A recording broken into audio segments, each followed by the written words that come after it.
우린 한국을 과소평가했습니다. 그것이 가장 큰 실수였습니다. 미국 상원 청문회장. 마이크 앞에 선 한상원 의원의 목소리는 떨리고 있었습니다. 불과 6개월 전 그는 주한미군 철수를 강하게 주장했던 인물입니다. 동맹 유지비는 낭비고 한국은 미국에 기생한다며 언론 인터뷰에서 공개 비난까지 했던 사람이죠.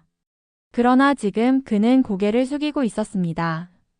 한 장의 전략 브리핑, 한 번의 데이터 시뮬레이션, 그리고 한국 현장에서 있었던 단 48시간의 방문이 그의 시선을 완전히 바꾸어 놓았습니다. 처음에는 단순한 형식상의 외교 방문이라 생각했습니다.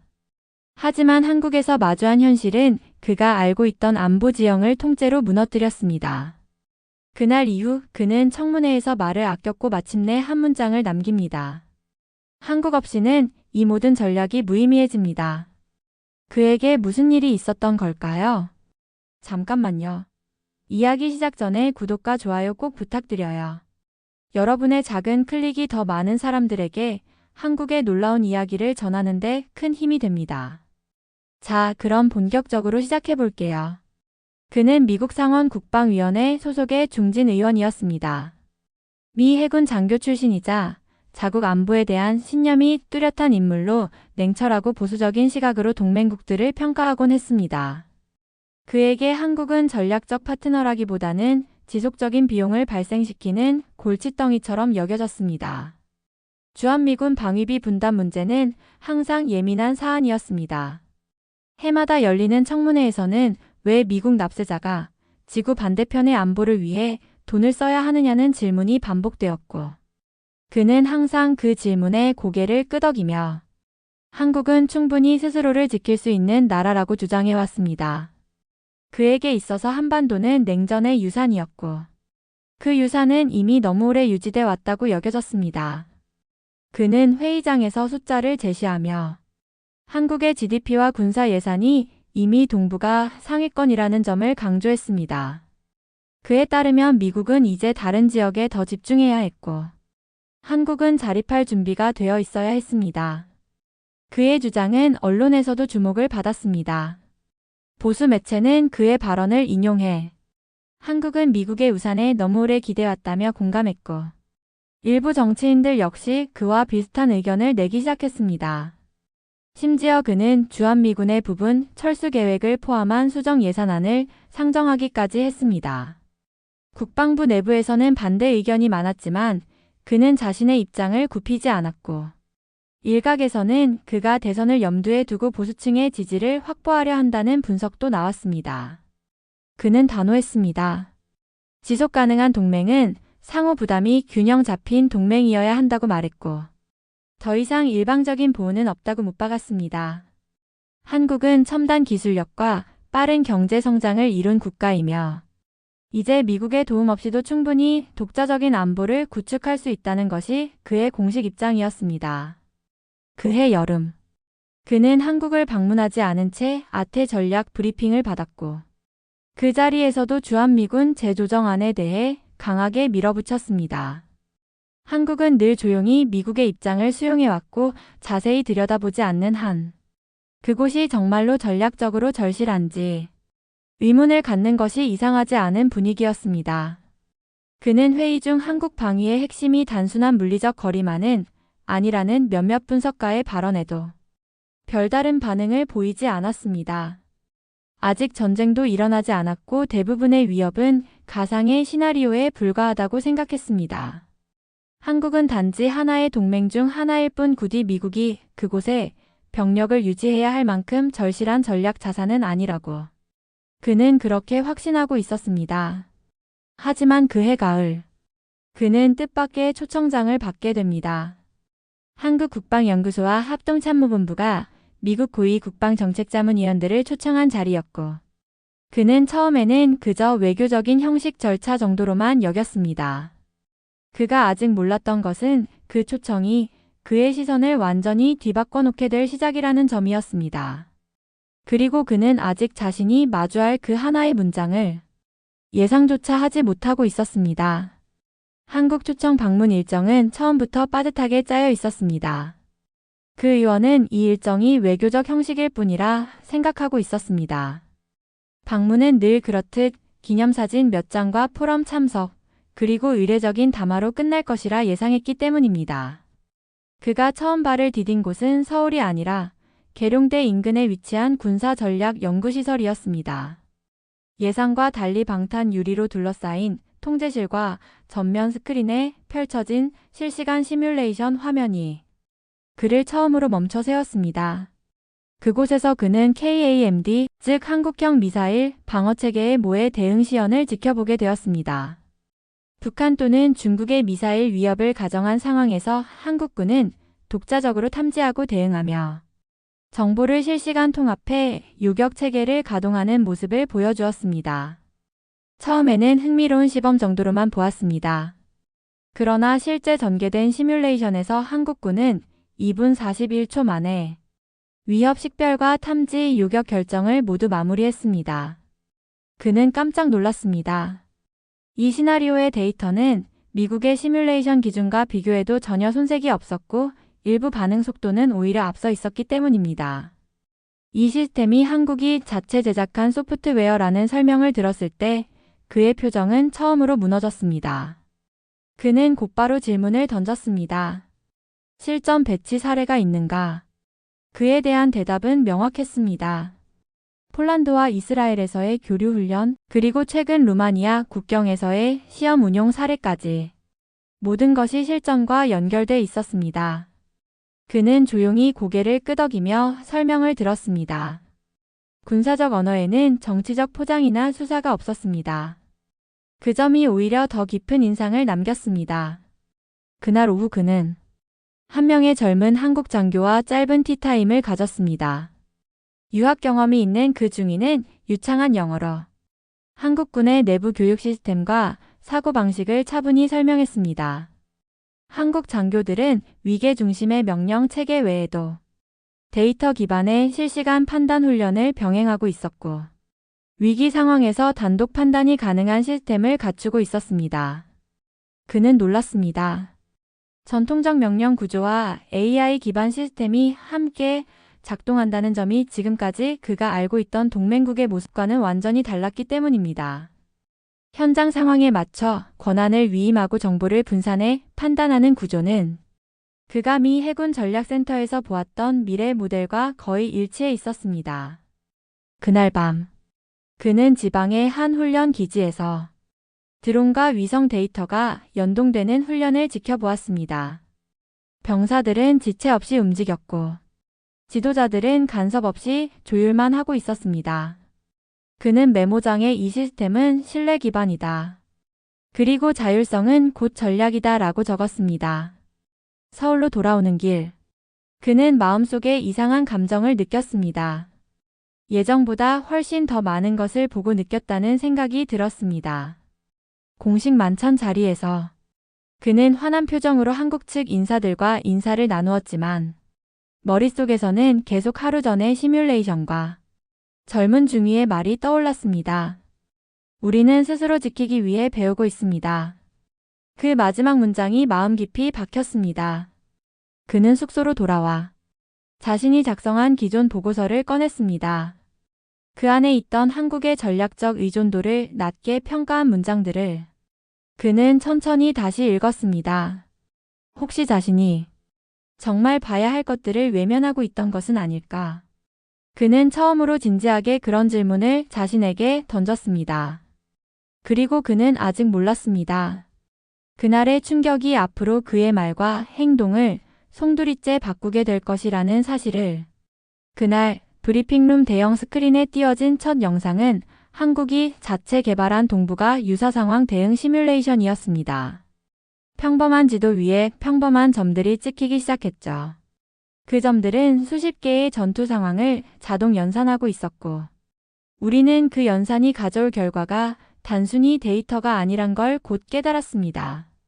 미국 국방부 내부에서도 실험용으로만 쓰이던 공중제압 예측 알고리즘이 한국에서는 이미 실제 작전 적용 사례로 몇 차례 증명되었다는 보고가 이어졌습니다.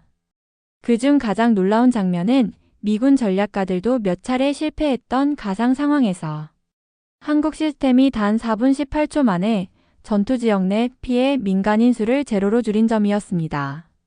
그건 단순한 우연이라 보기 어려운 정확성이었습니다. 우리는 데이터의 출처를 의심했습니다. 하지만 한국국방과학연구소에서 제공된 17개 국가협력연구 통계와 UN 군축기술자문단의 인증까지 포함된 정식 문서였습니다. 눈앞에 영상이 끝났을 때 회의실은 조용했습니다. 누구도 입을 열지 못했습니다. 한 백악관 정보실 연구원이 조심스럽게 물었습니다. 정말 저 시스템을 민간 기술로부터 가져온 것이냐고. 한국 측은 고개를 끄덕였고 이어진 말에 모두가 잠시 숨을 멈췄습니다. 전투 예측 모델의 핵심 알고리즘이 사실은 재난 대응 인공지능 기술에서 파생된 것이었고, 그 중심에는 한국의 응급 구조 및 재난 통제 시스템이 있었습니다. 전쟁 기술이 아닌 인명을 구하기 위한 기술이 전쟁을 막는데 가장 정확한 예측을 만들어냈다는 사실. 그 순간 회의에 참석한 미군 작전 분석가 몇몇은 노트북을 닫고 고개를 떨구었습니다. 수치와 데이터로만 판단해온 기존의 방식이 이 작은 나라의 작지만 유연한 기술 앞에서 무기력하게 무너지는 느낌이었기 때문입니다. 결정적으로 그 시뮬레이션은 단 한 차례도 한국의 단독 승리를 가정하지 않았습니다. 모든 데이터는 협력 기반, 다자방어, 자위 목적이라는 조건 하에 설계되어 있었고, 그 윤리적 제약 조건이 있었기에 오히려 미국 군사자문단은 이 모델을 더욱 신뢰할 수밖에 없었습니다. 결론은 명확했습니다. 그 기술은 사람을 죽이는 데 쓰이는 무기가 아니라 사람을 살리는 데 집중한 시스템이었고, 바로 그것이 지금까지 우리가 보지 못했던 한국의 전략이었습니다. 그날 이후 시뮬레이션 데이터는 다시 미국 본부 분석실로 이관되었고, 나토 분석국도 참관을 요청하기 시작했습니다. 우리는 문득 궁금해졌습니다. 이런 기술을 왜 처음부터 알려주지 않았을까? 왜 그들은 조용히 결과로만 증명하려 했을까? 혹시 그들에게 진짜 중요한 건 무기가 아니라 신뢰였던 건 아닐까? 시뮬레이션 브리핑이 끝난 다음 주, 워싱턴 정가에는 기묘한 긴장감이 흘렀습니다. 한국 시스템에 대한 내부 검토 보고서가 상원 국방위원회와 외교위원회에 동시에 회람되었고, 곧바로 회의 소집이 결정되었죠. 첫 번째 반응은 예상보다 격했습니다. 몇몇 의원들은 회의장에 들어서자마자 불쾌한 어조로 말했습니다. 동맹은 기술로 결정되는 게 아니라며 한국이 우리보다 앞서 있다는 건 일종의 외교적 모욕이라고까지 표현했죠. 특히 중서부 출신의 보수 성향 상원 의원은 단상에 서서 목소리를 높였습니다. 한국이 개발했다는 시뮬레이션 기반 방어 시스템은 결국 군사작전의 자동화를 의미하고, 그건 미군의 지휘권에 혼선을 줄 위험이 있다고 주장했습니다. 그의 발언에 따라 일부 언론은 한국의 기술을 비판적으로 보도하기 시작했습니다. 기계가 사람을 대신할 수 있느냐는 오래된 논쟁이 다시 불붙었고, 몇몇 방송에서는 한국을 향해 너무 앞서간 것 아니냐는 조롱 섞인 시선을 보이기 시작했죠. 심지어 어느 유명 보수 성향 칼럼니스트는 한국이 무기를 통해 외교적 존재감을 키우려 한다며 그걸 전략적 오만이라고 비판하기도 했습니다. 이 와중에도 국방부 내부와 일부 싱크탱크에서는 조용히 자료를 다시 분석하고 있었습니다. 하지만 외부의 조롱과 의심은 쉽게 사그라들지 않았습니다. 그 가운데 예상하지 못한 또 다른 문제가 터졌습니다. 한국의 방어 시스템 시연에 사용된 일부 알고리즘이 미국의 기존 통제체계와 충돌할 수 있다는 보고서가 미 해병대 내부에서 나오면서 이른바 작전 독립성 논쟁이 수면 위로 떠오르게 된 것이었습니다.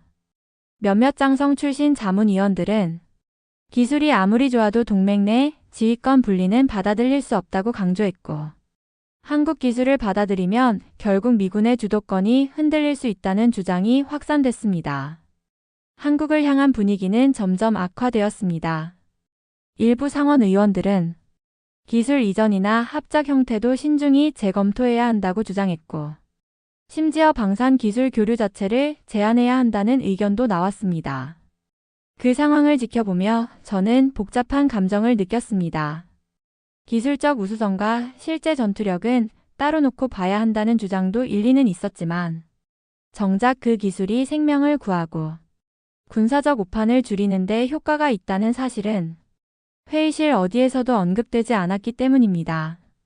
그날 이후 상원은 한국기술 관련 공청회 일정을 연기했습니다.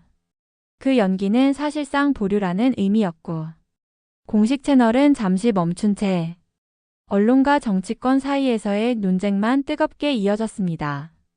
그리고 그 논쟁 속에는 미국이라는 나라의 자존심과 한국이라는 나라에 대한 복합적인 인식이 얽히고 뒤섞인 채 끓고 있었죠. 그러던 중 한 장의 외신 보도가 상황을 다시 흔들어 놓았습니다. 그날 이후 저는 사무실 문을 걸어 잠그고 보고서 작업에 몰두했습니다.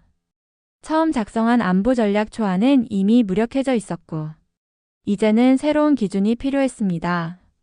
기존의 전통적 우방 중심 전략, 지휘권 우위 확보, 비용 대비 효율 중심 분석. 이 모든 항목은 한국의 기술 앞에서 새롭게 해석되어야 했습니다.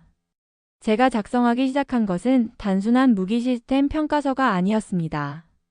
그건 사실상 미국 동맹 전략의 구조를 바꾸자는 제안서나 다름없었죠. 첫 문단에는 이렇게 적었습니다. 동맹이란 군사력의 합이 아니라 신뢰의 속도에서 결정된다. 보고서 핵심은 세 가지였습니다. 하나, 한국 시스템은 단일 국가의 전력 향상을 위한 것이 아니라 다자안보 구조를 보완하고 자율 방어 능력을 키우기 위한 수단이다.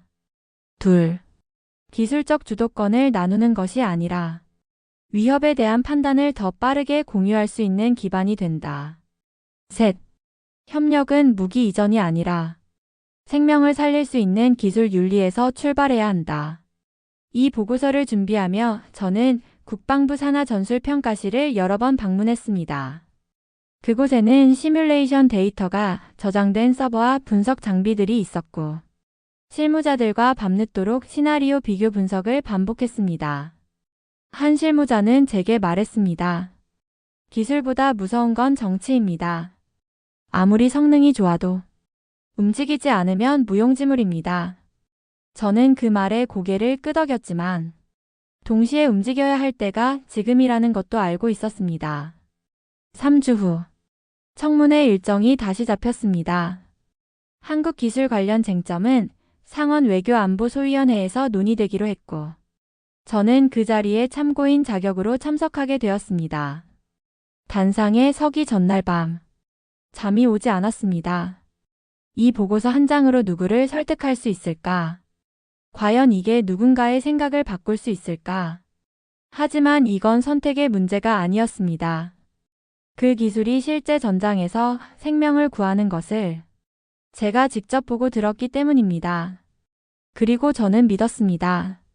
결국 진심은 통할 것이라는 것을. 청문회 당일 회의장은 예상보다 조용했습니다.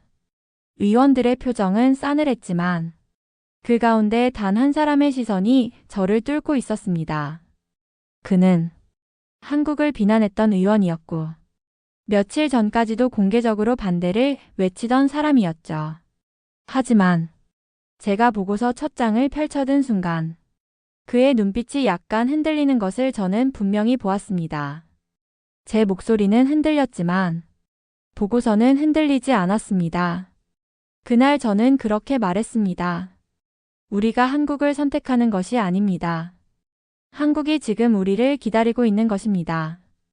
청문회가 끝난 그날 밤 워싱턴 포스트는 제 발언을 인용해 사설을 실었습니다. 동맹이란 신뢰의 속도에서 결정된다는 문장. 생명을 살리는 기술이 곧 국가의 전략이라는 문장. 그 문장들이 언론 헤드라인으로 퍼져나가자 당장 다음날 군사 싱크탱크 3곳에서 한국 시스템에 대한 기술 세미나를 개최하겠다는 공문이 도착했습니다. 국방부 기술조정실은 한국 측과의 화상회의를 제안했고 그 회의엔 놀랍게도 이전에 강하게 반대했던 고위 장성 한 명도 포함되어 있었습니다. 한 달 뒤, 첫 시범 도입이 승인되었습니다. 하와이 태평양 함대 기지에 한국의 소형 통합 방어 시스템이 설치되었고, 미군 자체 실험에서 놀라운 기록을 냈습니다. 도입 첫 주, 모해 드론 17기를 모두 요격했고, 예측 반응 속도는 기존 미국 장비보다 평균 2.1초 빨랐습니다. 이 수치는 결코 작은 의미가 아니었습니다. 2초란 위협을 막느냐, 피해를 입느냐를 가르는 선이기 때문이었습니다. 언론 보도는 더 뜨거워졌습니다. 뉴욕타임스는 한국이 미국의 방어 전략을 다시 쓰게 만들었다고 보도했고, 나토 안보 저널은 한국 모델을 동맹 기술 협력의 표준화 사례로 인용하기 시작했습니다. 그즈음 루마니아, 체코, 핀란드 등 유럽 국가들이 미국을 통해 한국 시스템의 도입 여부를 문의하기 시작했습니다. 그들은 기술보다 더 궁금한 게 있었던 듯합니다. 어떻게 이런 시스템을 이렇게 조용히 만들어 왔는가? 그 질문은 곧바로 한국에 대한 관심으로 이어졌고, 외신들은 K-방산을 단순한 무기 산업이 아닌 안보의 인문학이라고 표현하기 시작했습니다. 가장 놀라운 변화는 미 해군대학에서 시작되었습니다. 신입 장교 교육과정에 한국의 전략적 민간 방어 시스템을 주제로 한 강의가 신설된 것입니다. 해외 무기 체계를 정식 교과서에 포함한 건 사실상 전례가 없던 일이었죠. 그리고 그 강의 첫날, 제가 자료로 제시했던 보고서의 문장이 강의 첫 페이지에 실렸다는 연락을 받았습니다. 우리가 한국을 선택한 것이 아니라 한국이 우리를 기다리고 있었던 것이다. 그 문장을 읽으며 저는 지난 몇 개월간의 모든 논쟁과 반박과 회의가 떠올랐습니다. 처음엔 고개를 절레절레 흔들던 사람들이 이제는 서로 먼저 한국과의 협력을 말하고 있었습니다. 전환은 그렇게 한순간에 이루어진 것이 아니라 꾸준한 증명과 기다림 위에 이루어진 것이었습니다. 그 모든 변화의 시작은 기술이 아니라 태도였고, 무기가 아니라 사람의 신념이었습니다. 그리고 그 중심에 묵묵히 자신들의 시스템을 믿고 조용히 행동해온 한국이 있었습니다.